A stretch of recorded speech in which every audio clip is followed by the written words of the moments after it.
اعوذ باللہ السمیع العلیم من الشیطان اللعین الرجیم بسم اللہ الرحمن الرحیم السلام علیکم ورحمۃ اللہ وبرکاتہ۔ سٹی آف نالج اکیڈمی سے بی بی جان آپ کی خدمت میں حاضر ہیں۔ ہم جو چیز آپ کے سامنے پیش کر رہے ہیں وہ حضرت علی علیہ السلام کی وصیت ہے۔ آیت اللہ العظمیٰ سید محمد حسین فضل اللہ نے یہ وصیت، یہ کتابچہ جو ہے قلم بند کیا ہے۔ بہت بہترین طریقے سے انہوں نے ہمارے سامنے حضرت علی کی وصیت کو رکھا ہے۔ اور چونکہ 19 ماہ رمضان المبارک کل انشاءاللہ آنے والی ہے، تو اس لیے یہ اس وقت میں ہم جو یہ پیش کر رہے ہیں آپ کے سامنے، یہ ماہ رمضان المبارک کے مہینے کی 19ویں شب ہے۔ اس رات عبد الرحمن ابن ملجم کے ہاتھوں ایک عظیم جرم سرزد ہوا تھا۔ اسی رات اس نے حضرت علی علیہ السلام کو حالت نماز میں ضربت لگائی تھی، جس کے سبب رسالت مآب صلی اللہ علیہ وآلہ وسلم کے بعد اسلامی معاشرے کی سب سے عظیم ترین شخصیت امت سے جدا ہوئی تھی۔ ایسی شخصیت کہ جس کی اس وقت اسلامی معاشرے کو سخت ضرورت تھی، اور اس کے بعد آپ دیکھ لیں کہاں پنپ سکے۔ حضرت علی علیہ السلام کا قتل کوئی اتفاقی امر نہیں تھا، بلکہ ان سازشوں کے سلسلے کا نتیجہ تھا کہ جو مسلسل رسول اللہ کے زمانے سے چل رہی تھیں۔ ہمارا مقصد اس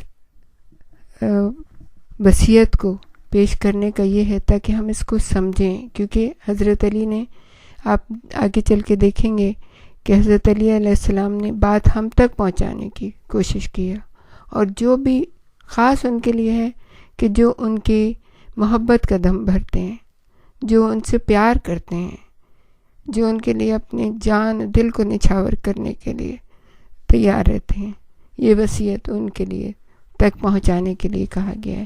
اب ہم اس وصیت کو آپ کے سامنے پیش کرتے ہیں کہ ابن ملجم کی ضربت کے بعد امام علی علیہ السلام نے اپنے فرزندوں کو جمع کیا، اپنے اہل خانہ کو جمع کیا اور وصیت فرمائی۔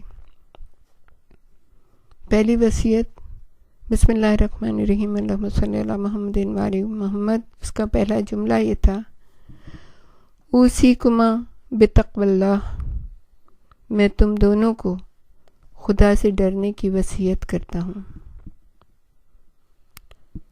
اور دنیا کی طرف مائل نہ ہونا، خواہ وہ تمہاری طرف مائل ہو، اور دنیا کی جو چیز تم سے روک لی جائے اس پر افسوس نہ کرنا۔ وقولا بالحق، اور جو بھی کہنا حق کے لیے کہنا، اور جو کچھ کرنا ثواب کے لیے کرنا، اور ظالم کے دشمن اور مظلوم کی مددگار رہنا۔ میں تم دونوں کو، اپنی دوسری اولادوں کو، اپنے کنبے کے افراد کو، اور جن لوگوں تک میرا یہ نوشتہ پہنچے، یعنی ہم سب کو مخاطب کیا ہے مولا نے۔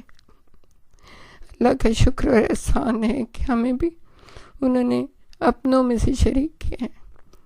ان سب کو وصیت کرتا ہوں کہ اللہ سے ڈرتے رہنا اور اپنے امور کو منظم رکھنا، باہمی تعلقات کو سلجھائے رکھنا، کیونکہ میں نے تمہارے نانا رسول اللہ صلی اللہ علیہ وآلہ وسلم کو فرماتے ہوئے سنا ہے کہ آپس کی کشیدگیوں کو مٹانا عام نماز روزے سے افضل ہے۔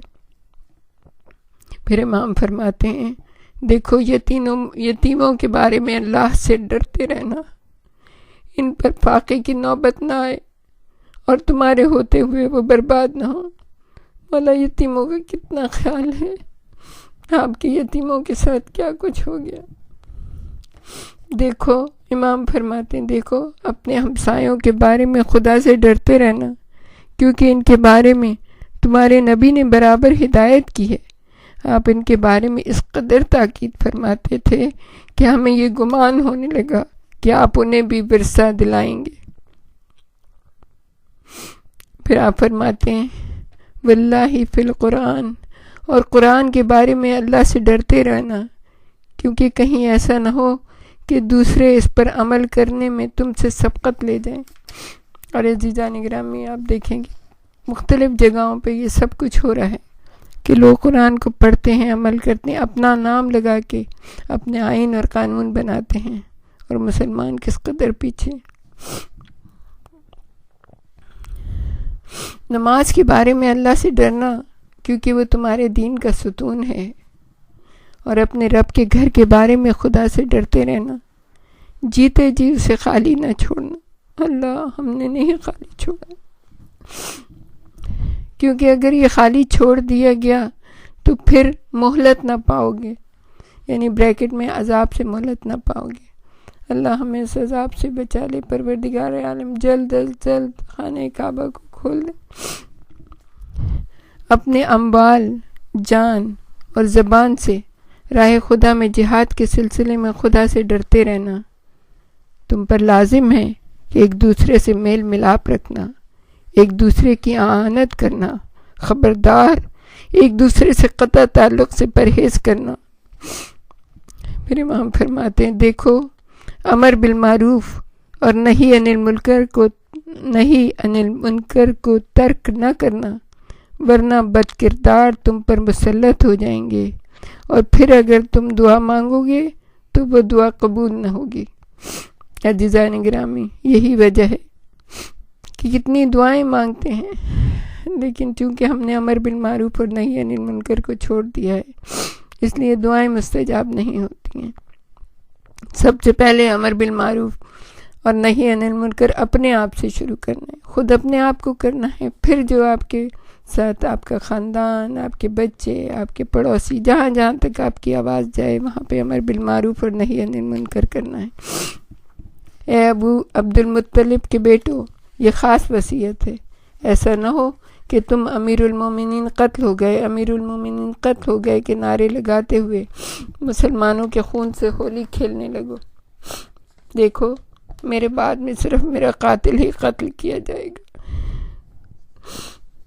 امام فرماتے ہیں دیکھو، اگر میں اس ضرب سے مر جاؤں تو تم اس ایک ضرب کے بدلے میں اسے ایک ہی ضرب لگانا، اس شخص کے ہاتھ پیر نہ کاٹنا، کیونکہ میں نے رسول خدا صلی اللہ علیہ وآلہ وسلم کو فرماتے ہوئے سنا ہے کہ خبردار کسی کے ہاتھ پیر نہ کاٹنا، خواہ وہ کاٹنے والا کتا ہی کیوں نہ ہو۔ یا امام، آپ نے کیسی وصیت کی ہے، اور آپ کی اولاد کے ساتھ کربلا کے میدان میں کیا کچھ ہو گیا۔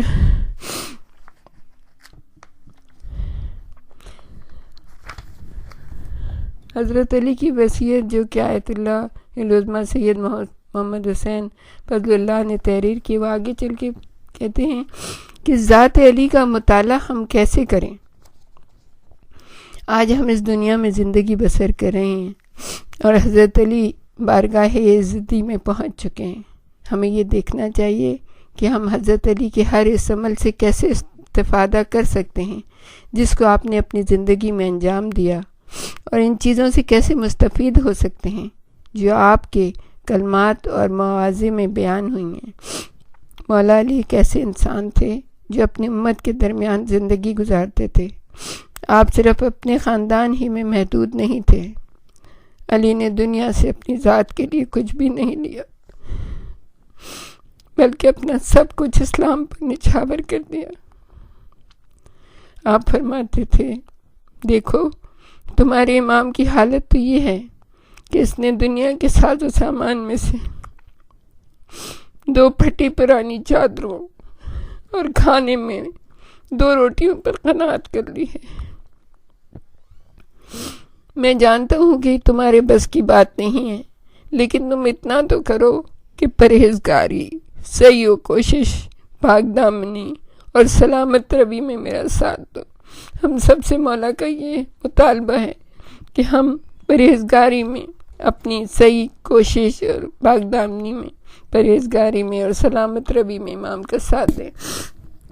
مولا علی ایک ایسے انسان تھے جنہوں نے اپنا نفس خدا کے لیے فروخت کر دیا تھا، جیسا کہ ارشاد الہی ہے، وَمِنَ النَّاسِ مَن یشری نفسہ ابتغاء مرضات اللہ واللہ رؤوف بالعباد۔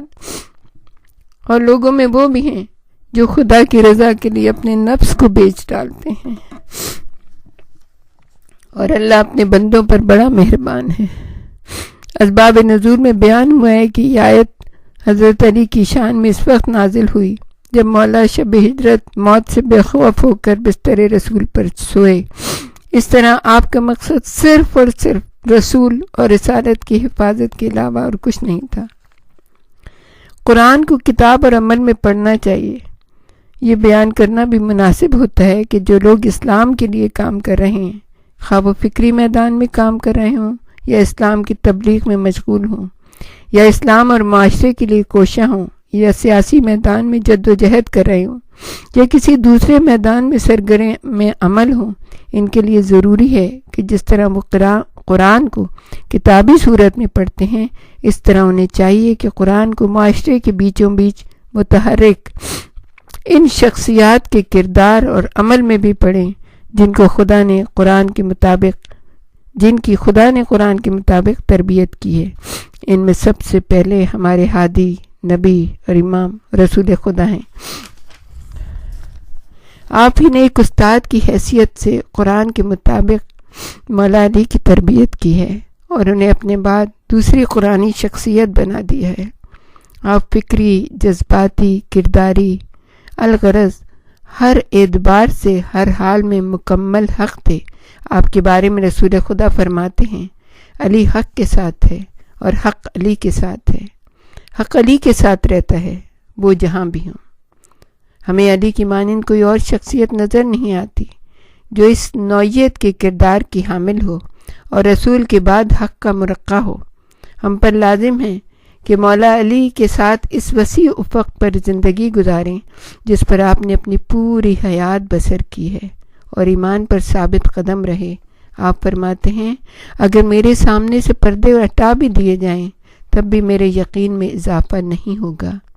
ہم اسی لیے مولا علی کی ولایت کا عقیدہ رکھتے ہیں۔ ان کی ولایت حق کی ولایت ہے، ان کی خلافت حق کی خلافت ہے۔ ہمیں برائے نام آپ کا اتباع نہیں کرنا چاہیے، بلکہ نظری اور فکری لحاظ سے بھی آپ کا پیرو ہونا چاہیے، کیونکہ حضرت علی نے ہمیں وہ علم دیا ہے جو رسول کا علم ہے۔ جب دنیا آپ کے افکار اور علم کا ذکر کرتی ہے تو عقیدت سے اس کا سر جھک جاتا ہے۔ آپ نے دنیا کو قرآن اور رسول کا جو علم دیا ہے وہ اس سے ہمیشہ استفادہ کریں گی۔ اس طرح دنیا میں ابھرنے والی اسلامی تحریکیں بھی آپ کے فیض سے فائدہ اٹھاتی رہیں گی، کیونکہ یہ وہ علم و دانش ہے جس نے ہمارے سامنے بہت سے لائے عمل اور راستے کھلے رکھے ہیں جو اسلامی مقاصد کو آگے بڑھانے کے دوران ہمارے کام آئیں گے۔